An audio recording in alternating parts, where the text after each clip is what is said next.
महाराष्ट्राला जर पुढे जायचं असेल, खऱ्या अर्थाने पाऊल पुढे टाकायचं असेल, तर आपल्याला सर्वसमावेशक व्हायलाच लागेल. जे आपल्याला माऊलींनी सांगितलं, तुकारामांनी सांगितलं, ते आपल्याला प्रत्यक्षात वास्तवात कृतीत आणावं लागेल.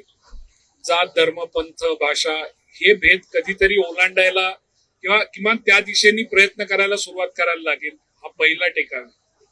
दुसरा टेकावे, जे मराठी माणसाचा सगळ्यात मोठा दुर्गुण आहे असं मला प्रामुख्याने वाटतं, की आपण नोंदी ठेवत नाही. आपण जे घडतं ते नोंदवत नाही.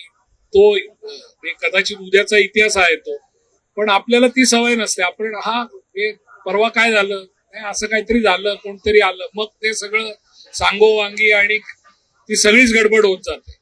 तर याच्या पुढे तरी किमान आपण महाराष्ट्राने आपल्या वास्तवाच्या नोंदी करायला शिकलं पाहिजे आणि त्या अगदी छोट्या मोठ्या नोंदीही अधिकृतपणे केल्या गेल्या पाहिजेत. त्या गरज पडल्या तर त्याच्यात करेक्शन केलं पाहिजे. पण काय घडतंय, आणि मला असं वाटतं की साहित्याची निर्मिती, या नोंदी म्हणजेच एक प्रकारे साहित्याची निर्मिती असते. तर त्या दृष्टीने महाराष्ट्राने त्याच्याकडे मराठी माणसांनी आवर्जून बघितलं पाहिजे.